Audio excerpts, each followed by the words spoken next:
तो ये मैं मतलब ये जो मैं शब्दों की जो ताकत मैं बताने वाला हूँ, तो ये शब्दों की मैं बहुत ज्यादा ताकत होती है, बहुत ज्यादा इस तरह की ताकत होती है कि आदमी एक बहुत ही चेंज हो जाता है, बहुत बदल जाता है। अब देखो, एग्जाम्पल के तौर पर आप देखिए ना, हमें हमारे समाज को आज तक कितना दबाया गया, कैसे दबाया गया? शब्दों के माध्यम से तो दबाते हैं। अब शब्दों के माध्यम से मैं और एक छोटा सा एग्जांपल आपको बताने का मैं प्रयास करूंगा। जैसे मान लो ऐसे ही चले जा रहे हैं, मतलब सभी चले जा रहे हैं और एक युवक भी चला जा रहा है, दूसरा दो युवक चले जा रहे जाते हैं, तो उनमें पता नहीं किसी बात पे बहस छिड़ गई। एक दूसरे को जानते नहीं थे, ये कौन है ये कौन है। तो लेकिन उनमें जब बहस छिड़ गई तो उनमें क्या उनको जो ठीक है, हम जो है ताकत आजमाइश कर लेते हैं कि कौन मजबूत है कौन ताकतवर है, ठीक है कर ले। तो वो दोनों जो है वो कुश्ती लड़ना शुरू कर देते हैं। अभी तक जानते नहीं किसी को कौन क्या है, कुश्ती लड़ना शुरू कर देते। तो जब वो कुश्ती लड़ते लड़ते जो वो एक युवक जो है दूसरे युवक को दबा लेता है, बहुत दबा लेता है। तो नीचे पड़ा पड़ा जो युवक था वो मतलब सामान्य जाति से था, और जो ऊपर उसके आया था वो मतलब एक निम्न जाति से था, मान लो एससी था। तो वो नीचे पड़ा हुआ युवक जो नीचे दबा पड़ा था उसके, उसने कहा अरे तेन तो मुझे नीचे दबा लिया, तू है कौन? नु मैं फलाना हूँ, कौन सी जाति से? नु मैं इस जाति। अब तो उसने कहा तू इस जाति से, तुम मैंने मेरे को दबा लिया, अरे तेरी ऐसी तैसी। उसने जो एकदम से उसको पलटा मारा। वो पलटा मारा तो वो जो क्योंकि उसने मान लिया कि मैं इस जाति से हूँ, एससी जाति से हूँ, कि पहले से इंफीरियरिटी से ग्रसित था, तो इसने मान लिया कि मैं कमजोर हूँ, तो वो उसके ऊपर आ गया। तो ये क्या हुआ? ये शब्दों का ही चमत्कार था। शब्दों तो शब्द जो है ऐसे आदमी के जीवन में इस तरह से परिवर्तन लाते हैं। ये शब्द ही हैं जो हमारे हमारे समाज को, हमारे पूरे समाज को क्या है कि नीचे इंफीरियरिटी कॉम्प्लेक्स से ग्रसित कराते हैं। क्या शब्द ही हैं केवल, तू तो ऐसा है ऐसा। तो ये हमें इन बातों से उभरना है। हमारे उससे क्या कि हमारा कुछ कुछ स्वभाव बन जाता है। जैसे जिसने जो कुछ कहा वैसी स्वभाव बन गया। हम वैसे नहीं है, वो ठीक है, कुछ स्वभाव हमारे बन जाते हैं, नेगेटिव स्वभाव बन जाते हैं, लेकिन उस स्वभाव को हम बदल भी तो सकते हैं। और जैसे ही हम उस स्वभाव पे हम काम करेंगे तो निश्चित रूप से हमारा जो जीवन है, हमारा जीवन बदल जाएगा। हमारी जो बेकार की जो बातें होती हैं, बेकार के जो हमारे अंदर जो विचार चलते हैं, उन विचारों को निश्चित रूप से हमें हमें रोकना चाहिए। हमें उन विचारों पे काम करना चाहिए। मैंने पहले मौन के बारे में जो बताया था, और साथ में ये भी बताया था कि इन विचारों पे हमें कैसे कार्य करना है। इन विचारों को, जो नेगेटिव विचार हमारे अंदर, मैंने बताया था कि आदमी को एक 24 घंटे में लगभग 60,000 विचार लगभग आते हैं, और उसमें मैक्सिमम जो विचार होते हैं वो नेगेटिव होते हैं, अकुशल विचार होते हैं। उन अकुशल विचारों को हमें क्या है कि कुशल विचारों में बदलने के लिए, ये अकुशल विचार हमारे आसपास के सराउंडिंग्स वहीं से तो आते हैं। हम डेली अखबार पढ़ते हैं, वहां नेगेटिविटी देखते हैं। हम मोबाइल देखते हैं, वहां से भी नेगेटिव विचार देखते हैं। हमारे आसपास के जितने सराउंडिंग्स हैं वहां से सब नेगेटिव विचार देखते हैं। तो नेगेटिव विचार देखते देखते, पढ़ते पढ़ते, सुनते सुनते हमारा मन भी क्या, नेगेटिव बन जाता है। तो हमें उस पर कार्य करना। तो उस पर कार्य करने का मैंने बहुत पहले भी तरकीब बताई थी, और मैं अभी भी बताना चाहता हूँ। मैं इन विचारों पे कार्य करने के लिए दो तीन बातें मैं निश्चित रूप से बताई थी, पहले बताई थी, अभी बताऊंगा। तो हमारे जो विचार हैं उनको कम करने के लिए, मिनिमाइज करने के लिए दो तीन तरीके बताऊंगा, दो तीन बातें। जैसे विचारों को आप जैसे आकाश में बादल आते हैं, आकाश में बादल आते हैं, आते जाते, ठीक इसी तरह से हमारे मन में विचार आते जाते रहते हैं।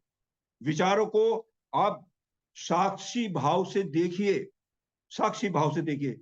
उनको कोई प्रतिक्रिया नहीं देनी, रिएक्शन नहीं करना उन पे। अगर आपने किसी विचार को रिएक्शन किया, जैसे भूतकाल के कोई विचार आया, बहुत सारी घटनाएं आदमी के जीवन में घटित होती हैं, वो विचार जैसे आया और हमने प्रतिक्रिया दे दी, उसने मेरे को ऐसा क्यों कहा, तो तुरंत हमारे अंदर हम क्या करते हैं, हम तुरंत उस विचार के साथ चले जाते हैं। हमें ऐसे नहीं करना। अगर ऐसे करोगे तो फिर आप विचारों पे कार्य नहीं होगा। हमें प्रतिक्रिया नहीं देनी, रिएक्शन नहीं देना, साक्षी भाव से विचार को देखना है। जब हम देखते रहेंगे तो एक विचार आया चला गया, उसके बाद कुछ सेकंड के बाद दूसरा विचार आया फिर चला गया, फिर कुछ सेकंड और अंतराल लेगा। मान लो अभी 5 सेकंड के बाद आया दूसरा विचार, फिर 10 सेकंड के बाद आएगा, फिर 15 सेकंड के बाद आएगा, फिर आएगा 20 सेकंड के बाद, फिर 30 सेकंड के बाद, 1 मिनट के बाद, 2 मिनट के बाद। ऐसे क्या है कि ये हमारा विचारों का जो अंतराल है, एक विचार से दूसरे विचार के आने का जो अंतराल है वो बढ़ता जाएगा। वो जैसे जैसे अंतराल बढ़ेगा, क्योंकि आप विचारों को कोई प्रतिक्रिया नहीं दे रहे, इसलिए इसका ड्यूरेशन बढ़ेगा।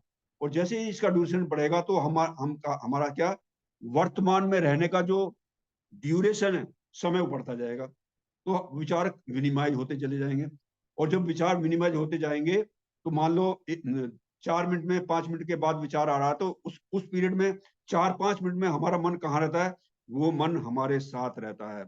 उसकी जो ऊर्जा है, जो मैं बताया करता हूँ कि हमारी जो ये मन क्या है, हमारी मानसिक ऊर्जा है।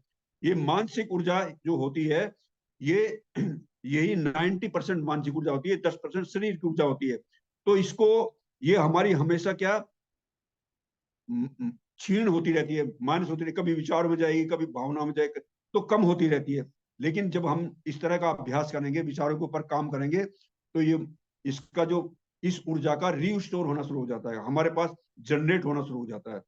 दूसरी बात मैं ये बताना चाहूंगा, दूसरी तरकीब, हम सांस के माध्यम से भी हम अपने विचारों पे कंट्रोल कर सकते हैं। हम सांस क्या ऊपरी ऊपरी तौर से लेते हैं। सांस क्या, जैसे अंदर लिया, जल्दी में लिया, मतलब ऊपर छाती तक लिया और फिर फेंक दिया, लिया फेंक दिया। हमें गहराई से सांस लेना चाहिए, नाभि तक सांस लेना चाहिए। नाभि तक सांस यदि लेंगे तो नाभि सांस लेने का मतलब यह है कि हम अपने सांस के साथ ही बने रहेंगे, हम अपने सांस के साथ बने रहेंगे।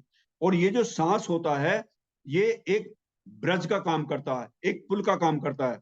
हमारा जो सांस है, हम सांस का हम बाहर से लेते हैं, बाहर से सांस लिया, अंदर गया, तो अंदर क्या, सांस के माध्यम से हम अपने संपर्क में आते हैं। हम बाह्य संपर्क से डिस्कनेक्ट होकर के अपने संपर्क में आते हैं सांस के माध्यम से। और जैसे ही हम अपने संपर्क में अपने सांस के माध्यम से आएंगे, तो निश्चित रूप से हम अपने संपर्क में रहना प्रारंभ हो जाएगा। हमारा जो बाह्य कनेक्शन है, बाहर से जो संसार से जो हमारा कनेक्शन है, वो डिस्कनेक्ट हो जाएगा। और जैसे ही डिस्कनेक्ट होगा तो हम अपने संपर्क में आएंगे, क्योंकि सांस और हमारा मन अलग अलग नहीं है। इस सांस के माध्यम से भी हम अपने संपर्क में आते हैं। तो ये दूसरी तरकीब है, आप मतलब विचारों पे काम करने के लिए। तरकीब तो मैं और भी बता सकता हूँ, मतलब बहुत सारी तरकीब है। जैसे मान लो हम हम बैठे हुए हैं, यहीं पे बैठे हुए, ध्यान करने के लिए बैठेंगे, तो हमारा जो शरीर है, हमारा शरीर जहां भी स्पर्श होता है, हमारे बेड से, चेयर से, नीचे बैठे हुए हैं जहां भी है, तो हमारे कुछ वेदना संवेदना हमें महसूस होती हैं। उन वेदना संवेदनाओं के से हमें संपर्क बराबर बनाए रहना। उन वेदना वेदना जो हमें आ रही है, संवेदना जो हमें महसूस हो रही है, वो कंटिन्यूअस हमें उसके साथ ही बने रहना है। और जैसे जैसे हम उसके साथ बने रहेंगे, तब भी हम वो ये वेदना संवेदना हमें वर्तमान में रहने के लिए सहायक होती हैं। तो ये मैं इस तरह से और भी बहुत सारी मैं बता सकता हूँ, लेकिन अभी टाइम हो गया है। इतना ही इतना ही काफी है। मैं ये शब्दों को कैसे शांत किया जाए और सार्थक शब्दों को कैसे अपने अंदर जनरेट किया जाए, ये मैंने कुछ बातें आपको बताने का मैंने भरसक प्रयास किया है। और मैं समझता हूँ कि आपने बहुत ही ध्यान से इन मेरी बातों को सुना है। आपका बहुत बहुत धन्यवाद। और